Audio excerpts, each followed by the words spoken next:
Olá, se você está pensando em automatizar a sua casa ou torná-la mais inteligente, mas tem dúvidas sobre o que comprar, como fazer, como começar, esse vídeo é para você. Eu reuni 10 dicas que vão ajudar você a começar de uma forma mais assertiva, evitando alguns erros muito comuns. Eu tenho observado no canal, durante esses meses que nós fazemos vídeos sobre automação, que existem muitas dúvidas sobre qual dispositivo comprar, como conectar, o que é compatível, o que não é, o que é melhor, o que é pior. Eu vou procurar, nessas 10 dicas, dar algumas orientações que vão te ajudar bastante. E aproveite, se você já é inscrito no canal, ótimo, você vai dar uma olhadinha aí nos novos vídeos, mas se você ainda não é, inscreva-se agora para receber as novidades. Nós temos vídeos novos toda semana. Vamos lá então ver essas 10 dicas.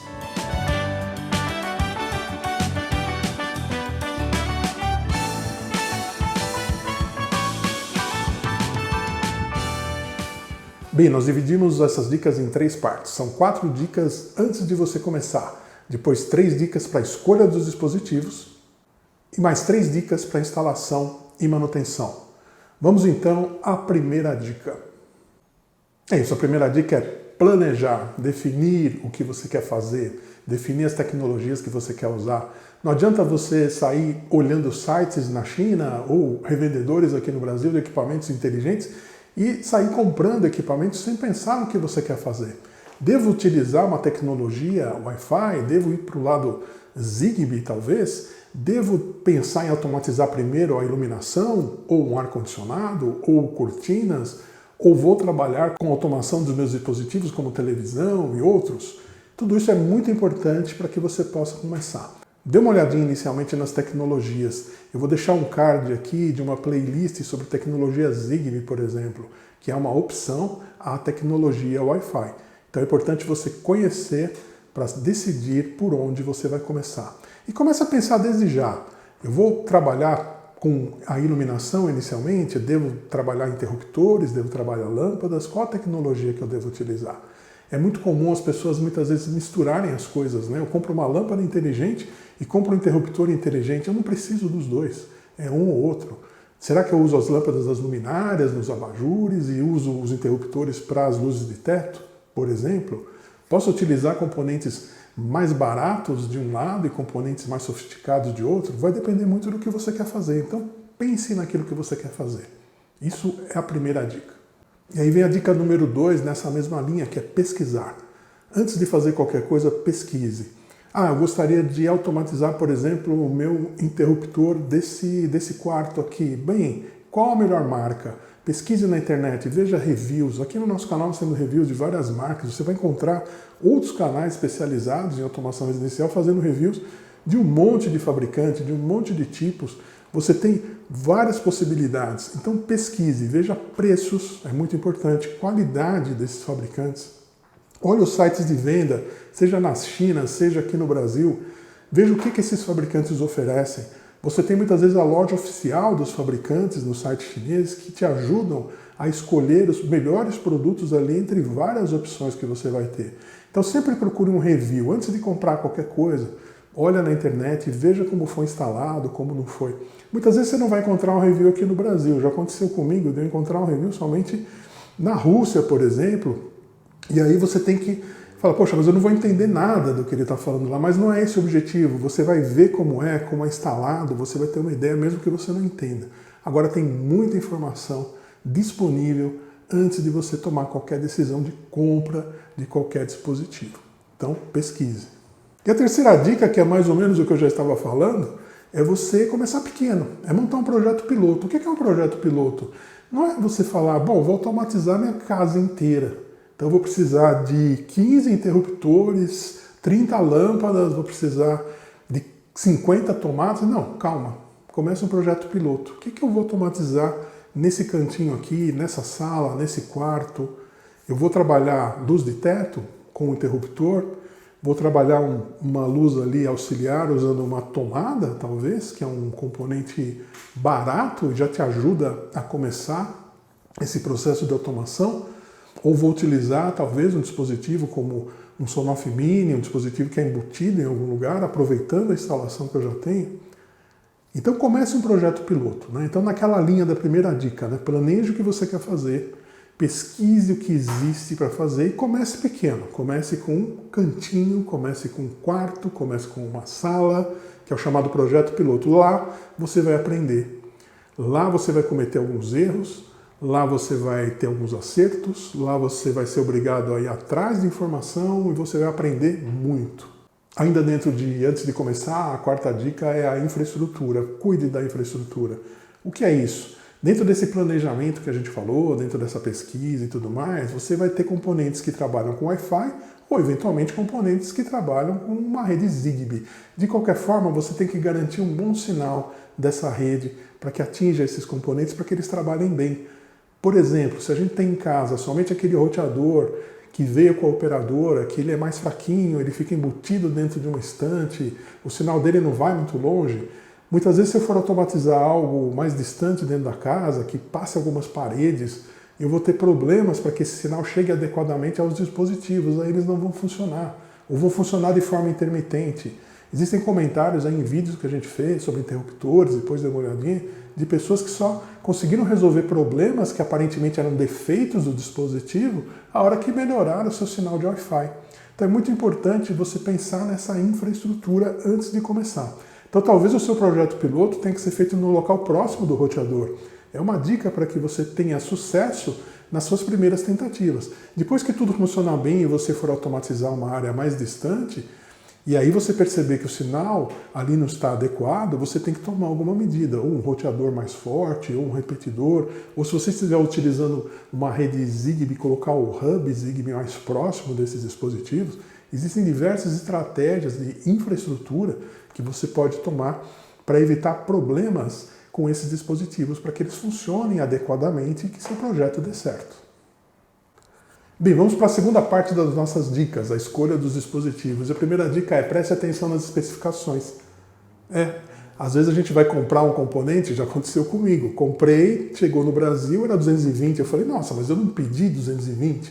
Fui olhar na minha nota de compra que eu fiz no site chinês e de fato eu não prestei atenção e comprei um dispositivo errado. Mas não é só questão de tensão, não. A gente tem que olhar se a tensão é adequada à nossa instalação. Então, se eu tenho 110, vou comprar equipamento 110. Se o dispositivo suporta aquilo que eu quero automatizar, então se ele tem a corrente necessária para automatizar, então eu vou automatizar um ar-condicionado, puxa, será que o dispositivo aguenta ou não? Ele é um dispositivo voltado para a parte de luminária.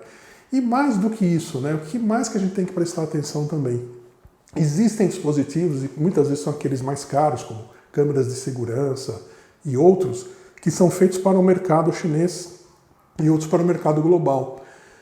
Existe uma marca muito conhecida, a Xiaomi, que tem câmeras de segurança, por exemplo, e outros dispositivos que só funcionam no mercado chinês. Eles foram voltados ao mercado chinês.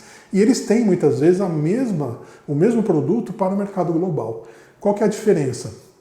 Quando você compra um produto para o mercado chinês, por exemplo, você vai ter que configurar o seu aplicativo como se você estivesse na China.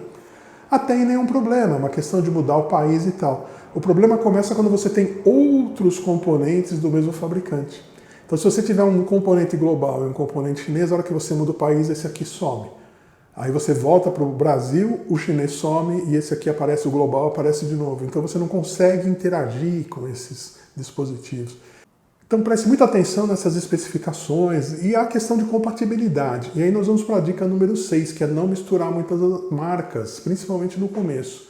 Se eu começo a comprar componentes de uma marca e de outra, pode existir a chance deles não funcionarem adequadamente juntos. Principalmente se eu estiver falando em Zigbee, aí isso é muito claro, né? Se eu vou comprar componentes Zigbee, por exemplo, da Sonoff, use um hub Sonoff, garantia de funcionamento. Se eu estou comprando da linha Tuya, use um hub que seja compatível com a linha Tuya. De novo, a gente fala de Xiaomi. A Xiaomi tem uma linha de produtos Zigbee que só trabalha com gateways da marca deles. Então, é algo que a gente tem que tomar muito cuidado. Senão você olha no site e fala, puxa, que bacana, esse sensor aqui de abertura de porta tá barato, legal, gostei, compra, ele é de uma marca e você coloca um gateway de outra marca, eles não vão funcionar. E aí, de novo, né, investimento aí que você fez e só perdeu dinheiro. Então, muito cuidado, não misture marcas, principalmente nesse seu projeto piloto, nesse início. Até você dominar mais o assunto. E como é que eu sei sobre a compatibilidade? De novo, nossas dicas anteriores, né? Pesquise, veja os reviews, você vê vídeos na internet, as pessoas falando, olha, isso aqui funciona dessa forma, não funciona com essa marca. Tem muita informação que você pode ter antes de decidir por comprar qualquer um desses dispositivos. Bem, a nossa dica número 7 é sobre o assistente pessoal, ou assistente de voz, como a gente costuma falar. Nós temos aqui no Brasil bem difundidos a Amazon Alexa e o Google Assistant. Existem também a possibilidade de você utilizar os dispositivos da Apple, mas o preço ainda é um pouco caro, né, para você fazer essa automação. O preço é um pouco mais alto. Então estão muito populares, né, a Alexa e o Google Assistant. Qual deles usar? Poxa, eu entrei no site da Amazon, vi lá os dispositivos, achei maravilhosos, vou comprar. Calma.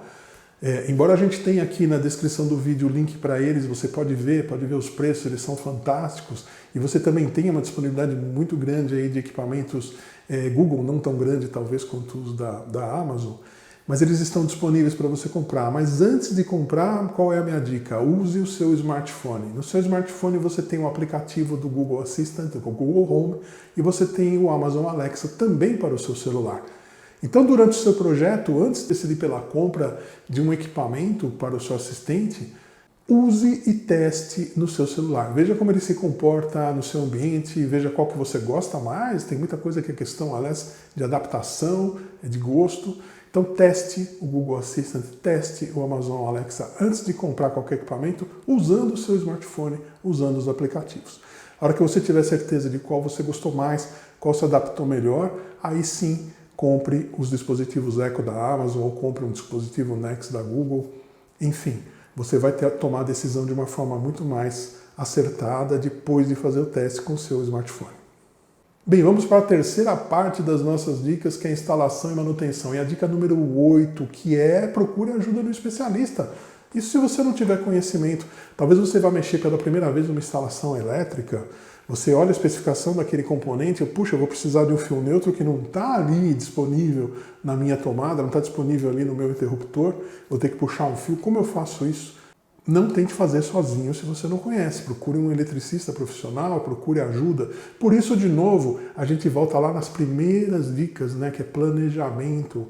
Então, quando eu planejo, quando eu digo vou instalar aqui tal dispositivo, vou precisar de uma instalação diferenciada, aí você chama um profissional e faz tudo de uma vez. Você faz um orçamento mais baixo com esse profissional do que se você ficar chamando todos os dias, a cada mudança que você fizer você tem que chamar. Então, de novo, planejamento. E procure um profissional para fazer aquilo que você não conhece. Não arrisque, né, primeiro, a sua própria segurança. Mexer com eletricidade é algo que a gente sabe que sempre traz um risco. E também, obviamente, os próprios dispositivos que você comprou. Uma ligação feita de forma incorreta vai queimar instantaneamente esses dispositivos e você, de novo, perde dinheiro. Então não se esqueça, se você não conhece, procure quem conheça para te ajudar. Dica número 9, pode parecer um tanto assustadora, mas pense nas contingências. O que é contingência? Veja o seguinte, imagine que eu instalei um dispositivo Wi-Fi embutido atrás de uma tomada e por uma razão ou outra eu fico sem internet, fico sem a minha rede, queimou meu roteador, tive um problema, e eu fico sem acesso a ligar e desligar, por exemplo, a luz de teto, porque eu não tenho mais Wi-Fi. O que é uma contingência? Primeiro, esse dispositivo estar acessível fisicamente. Todos eles têm um botãozinho, né, que você pode acionar diretamente se você não tiver colocado algum outro recurso, como um interruptor, por exemplo. Então procure, né? Sempre tem um segundo recurso para você acionar o dispositivo quando ele estiver sem acesso à rede por qualquer razão. Caso, né, não exista essa possibilidade do dispositivo, tenha a possibilidade de ter acesso físico a ele. Muitas pessoas pegam o dispositivo e colocam lá no teto, em cima da luminária, e você não tem como acessá-los depois num caso de emergência. Nesse caso, o que a gente recomenda? Use um dispositivo que também aceite comandos de radiofrequência. Então você vai ver nos nossos vídeos, nós temos aí exemplos de vários dispositivos, né, desde interruptores, como o próprio Basic da Sonoff, e outros que aceitam comandos de radiofrequência que você, com um pequeno controle, igual desses de portão de garagem, você aciona. Então, numa emergência que eu fiquei sem a minha rede por qualquer razão, eu consigo ainda acionar esse dispositivo. Isso que a gente chama de contingência, né? Então, sempre pense no acesso físico a esse dispositivo, seja pela falta de rede, como eu falei, ou eventualmente se esse dispositivo apresentar um defeito, né, eu preciso acessá-lo fisicamente depois, não posso deixar ele tão embutido, tão escondido que ele seja inacessível. E também procurar ter sempre uma outra forma de acioná-lo, seja por um interruptor externo, que muitos deles permitem, por controles de radiofrequência, ou outras formas, né, o próprio acesso físico ao dispositivo, para que você possa acioná-lo em qualquer caso de problemas, também eventualmente trocá-lo e tudo mais. Isso é uma questão também de manutenção dessa sua automação residencial, desse seu conjunto todo de dispositivos.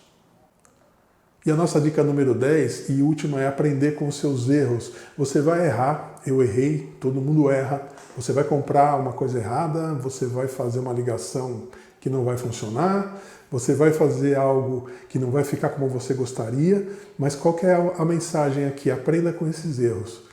Veja se realmente foi um erro por escolha do dispositivo errado, por uma instalação errada, por algo que eu esqueci de fazer e não fiz, por uma configuração que eu não sabia que existia. Enfim, procure sempre entender o que deu errado, qual foi a causa e aprenda com esse erro. Aí com certeza você no próximo projeto vai evitar esse tipo de erro, vai ter aprendido e já vai trabalhar de uma forma muito melhor. Então, de novo, né, voltando às nossas dicas lá de planejamento, pesquisa, trabalhar um projeto piloto, os erros podem acontecer muito nessa fase, principalmente nesse piloto. E aí, se você estiver trabalhando com um conjunto menor de dispositivos, com uma área, vamos dizer assim, mais controlada, um eventual prejuízo, comprei uma coisa errada, ou estraguei alguma coisa, liguei errado, ele queimou, enfim, qualquer coisa que aconteça aí, o prejuízo não vai ser muito grande, diferente de você começar com uma ideia de vou comprar 50 dispositivos, só instalando pela casa inteira e descobrir, por exemplo, que você comprou errado. Então, aprenda com seus erros, aceite os erros e procure sempre aprimorar o seu conhecimento para que você possa não só trabalhar melhor a sua automação na sua residência, mas também ajudar os seus amigos, né? Passar a ser uma referência, um exemplo para aquelas pessoas que também se interessam pelo assunto. Bem, espero que esse vídeo tenha sido útil para você e que essas dicas ajudem você não só a começar o seu projeto de automação residencial, mas ter muito sucesso com ele. Muito obrigado, até um próximo vídeo.